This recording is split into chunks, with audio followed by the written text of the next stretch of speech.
Ministry done right is life-giving. Life-giving ministry is tied to your purpose, your passions, your talents, and your gifts. Well, let's face it, there are things we jump out of bed to do, and then there are things we have to drag ourselves out of bed to do. You know what I mean.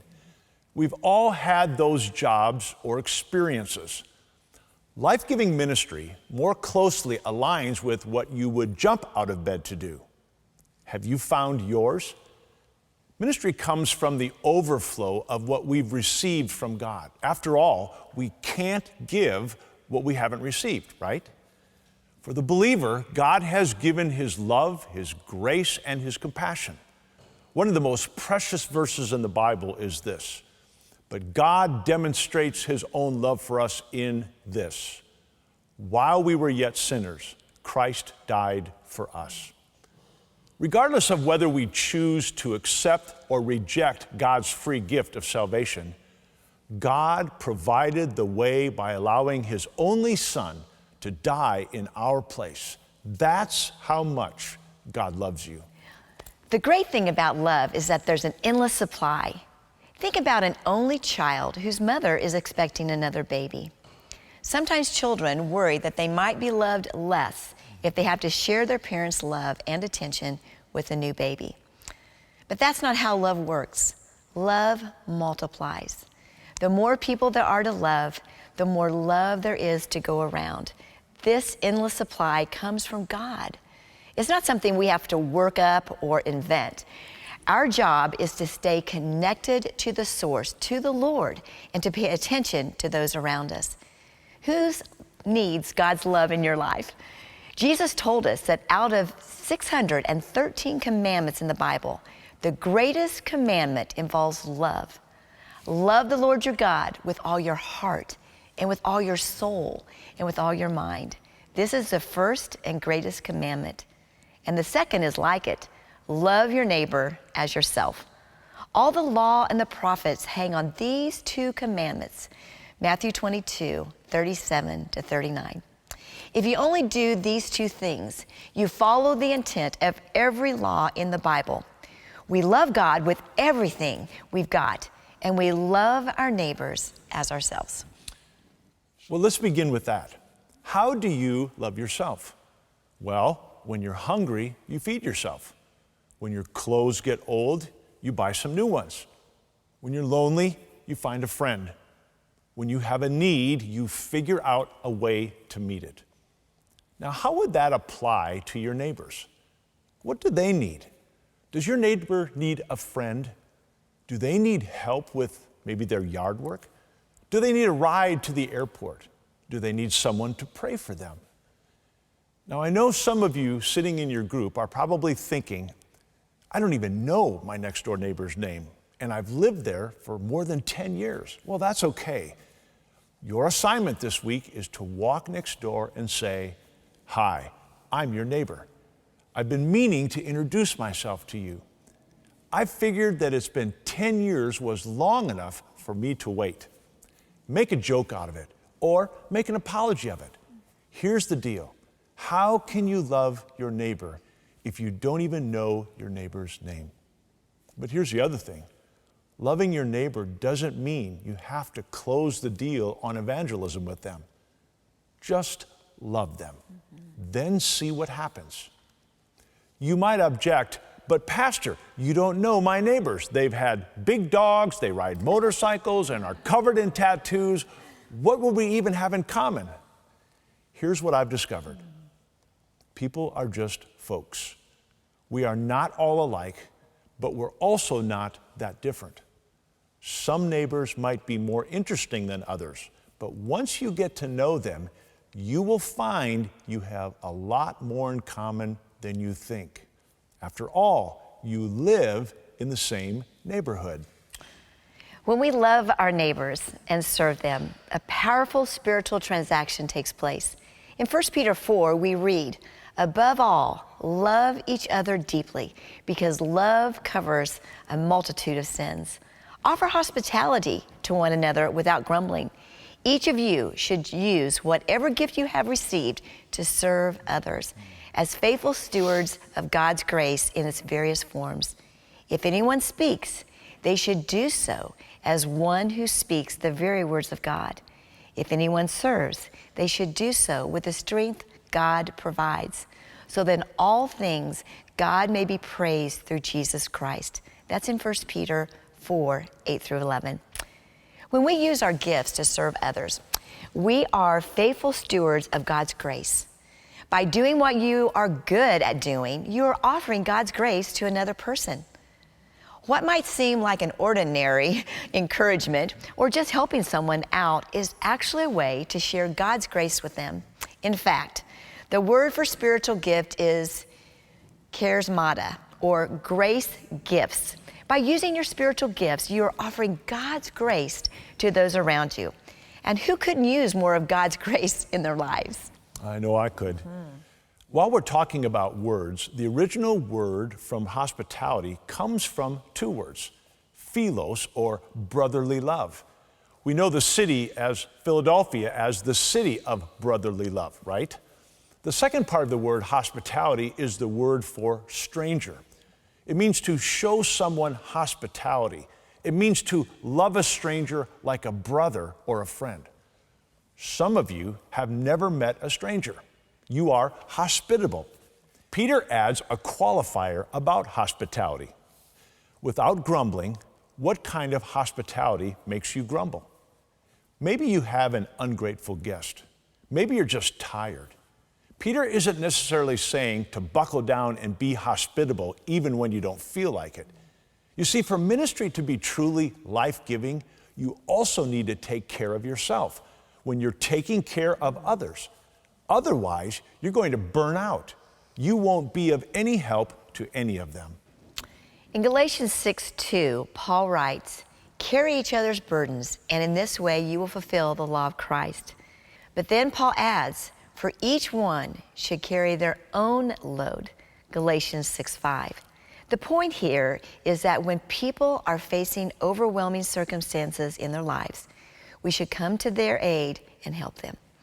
But in the ordinary course of life, everyone needs to be taken care of his or her own stuff.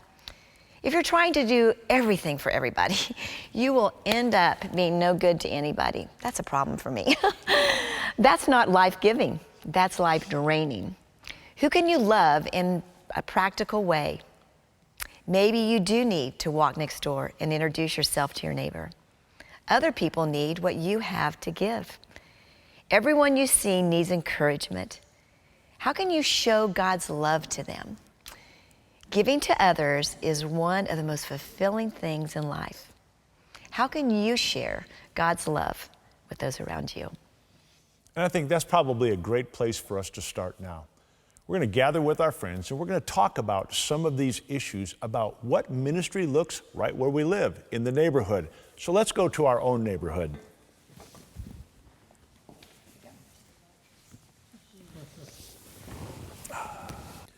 So let's have a little discussion and answer and ask some questions here. Lori, I know you've got a question that you're going to ask, so why don't you begin? Absolutely. Well, I love the life-giving friendships. And I have to say, I have witnessed the most beautiful life-giving friendships among all three of you. So would you share a little bit about your life-giving friendships? Well, I'd love to. These are my favorite friends. And at one time, Cheryl and I worked together here at the church, as did my daughter-in-law, and we wanted to start a life group. We wanted to have a home that was a safe place for people to come, greeted with hugs, refreshments always. That was always first. And then a time of praise and worship as the life groups go, but we heard so many praises, answers to prayer. This was our neighbors. Our life group was our neighbors, literally, but we also invited the neighbors in the neighborhood to come to this life group. Cheryl grew up with my older son in high school. My middle son opened up his home for our life group. And it was just an amazing thing what God did. We were kind of leery about doing it. We prayed about it. We decided who would do what. And then we made the decision. This is what we're going to do. We're going to have ministry in this home, and there's so many hurting people. And they came.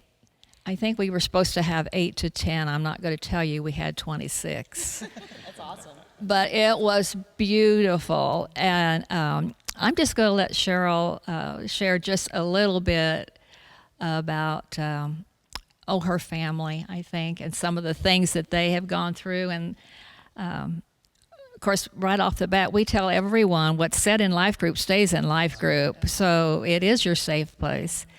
And we learned to pray out loud. That took a little while, but we got that going good. And we were so blessed. Well, we did pray a lot about starting a life group. And I know when I went to Dennis, he's a little bit more shy, and talked about having a life group and being a part of it. And he really wasn't into that. He didn't want to, be sharing and all that. So anyway, they did getting people to open their homes and stuff like that. And we noticed, Mark and Janie Myers, they held up their hand. They were going to be a life group. And so we decided that's the kind of group that we would fit in with. And the boys enjoyed hunting and NASCAR racing. Anyway, so we came together, and it quickly became family. Many times we're talking about priorities. It's hard to, go to work all day, come home and do your home things, and then go back to life group. But we maybe started out to the life group thinking, I'm so tired, but we stayed way too long, and Hard not to go. And it was family, and we came home refreshed. And what was exciting was the spiritual growth that came from it. Like Sharon said, when we started out, praise and worship and praise reports were important, and I remember we would break up into small prayer groups, and it started out, we had one little guy that I won't mention his name, Mark Myers. When we would pray, very early on, I'd pray, and he would just literally say, "Ditto, Lord," and we would just start by saying little short one-sentence prayers, and that grew and grew and grew and developed us. And Mark Myers is a wonderful friend of ours, and he served on the church council. He's a wonderful spiritual leader of his home, and also and in the church, and he is a prayer warrior. Like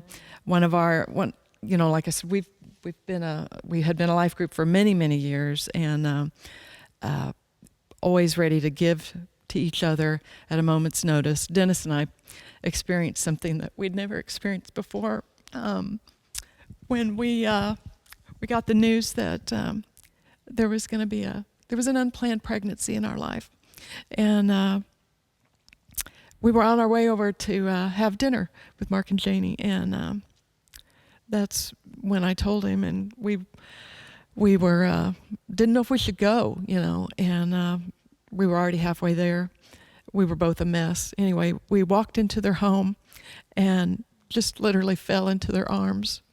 And looking back, how God had that all designed, it was a divine appointment for them to share with us, because they'd experienced the same things. And immediately, there was no condemnation. There was no judging. They loved us. We came together with our life group and shared with them, and they immediately just poured love and prayer onto our life and our daughter, and gave them a shower. It was just, it was precious. It was life-changing for us.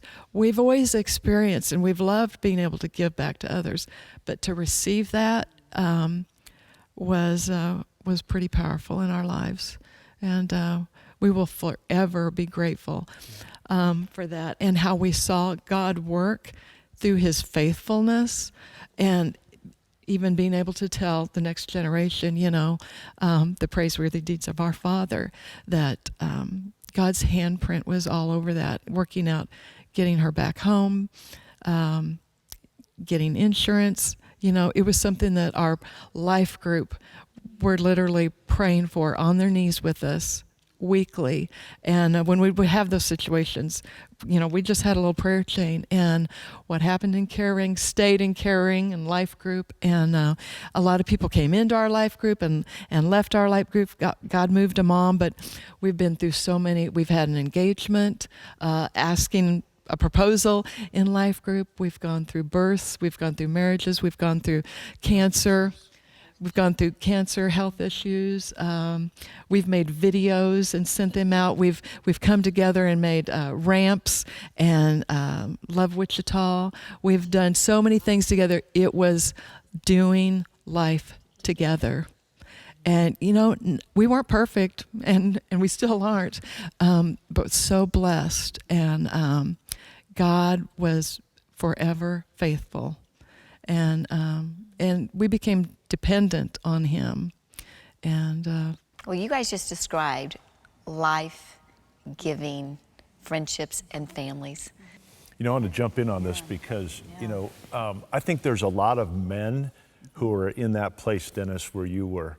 We don't like to talk about our feelings, and we're going to some place where now we're supposed to talk about feelings, but I think you would probably say, and for anybody who's watching that, man, you would definitely recommend it, the life group and what it's done for you. And I would encourage all men to get involved in that.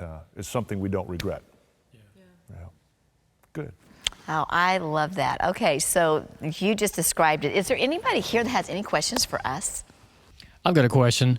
So my wife and I, we have 4 little ones, and we know everybody in the cul-de-sac and even further, mainly because we are apologizing for our energetic kids, I think, half the time. But Pastor Bob, from you, how do you kind of break that ice with your neighbors? That's a great question. When we moved back to Wichita just 6 years ago, we had to get to know the neighbors. And I remember that I was always telling myself, I've got to live out what I preach. And we were having an event at the church. In fact, it was a movie that we had watched, and then we were going to have a spinoff from our life groups. And we were all supposed to invite people. And I was thinking, I can't tell somebody else to do what I didn't do. And so I remember I was looking out the window to see when our neighbor would be out there and when he would be by himself. I'm not kidding. Finally, I worked up the courage and I went out there and I just kind of introduced himself. And I didn't really tell him who I was or what I did. I told him my name, obviously. And then I just kind of, as we started talking, I started praying as we're talking, Lord, tell me what I'm supposed to say. What am I supposed to do and how am I supposed to do it? And the opportunity came, and I said, hey, our church, we've been watching this movie, and we're going to start a life group. My wife and I are going to be a part of it. We'd love to have you guys be a part of it. And you know what? He said yes. And they showed up, and they've been a part of our life group ever since. So even pastors have to go through those times where we have to build up our courage to talk about, about Christ to others. But the more you do it, living in that state of preparedness type of thing, the easier it is to do. I have a question. How do you go about inviting your neighbor and giving them information about Jesus and about Central Community Church to get them to come to church? That's a great question. I don't know about you, but sometimes it's harder to get or to invite our neighbors or people that we know that are unchurched to actually come on a Sunday morning to church. But it's a lot easier to invite someone to an event going on or something. And one of the things that I love about Central Community is we have so many different opportunities, whether it be a life group or in your home, which is nice to invite someone over to your home, but also things that are going on. We have concerts, we have gatherings in October for the children, like a candy rush. There's all sorts of different things, like he mentioned about the movies that we've done. There's just so many opportunities to invite them. And one of the neatest testimonies was when one of these girls who came to a concert, and she'd never been to a Christian concert. She'd only been to the big concerts that interest, and she thought, someone invited me to a church concert, what's this gonna be like? Well, it was for King and Country, which is wild and crazy and awesome. And she absolutely loved it. She said, I did not realize I could have so much fun in a church at a concert. So after that, she wanted to check us out even more. So they snuck in the back on a Sunday, and before I knew it, she was in Bible study on a Thursday morning, which, there's so many different things to invite them to. And I know with women especially that are relational, we have all sorts of different, and men too, but for a girlfriend, just invite her to one of our women's event things that we have. We have bags and jewelry and all that kind. There's so many different things that are non-threatening, okay? In addition to that, at our central station, we also have information. We have like our Connect magazines that really share a lot of a wide variety. So whether they're parents, whether they're in a grieving situation, we have Grief Share, divorce care. There's so many opportunities that we can meet the needs of all these different people, that our church has very many opportunities to share Jesus with. So you get to know them, you build a relationship first with your neighbor or your friends, and then just pray that God would show you the opportunity for that you could share more about church activities or events or a life group or something like that. Like put together a package of the... Do that. But first just build that relationship, and then, maybe see what their needs are, and then, yeah. But we do have information, yeah. At Central Station, we have all sorts of, and also in our church office too. And then let them know that they can watch online on Sundays. Live streaming, yes. You can first kind of get a feeling of the service. That's a great idea. Never thought of that. How I did it, because I have been at Central for 1 year. And I first went online and watched live. What a testimony that someone went online. Isn't that cool? I especially wanted to see the praise and worship, because I am all about that before the message. Thank you, Vicki, for sharing that. That's awesome. I love that. Well, you've seen this discussion and been a part of it, and now we want you to have that discussion. And don't forget the challenge. The challenge is, if you don't know your neighbor, don't be afraid to walk next door or across the street and begin by introducing yourself. Enjoy your time and your discussion.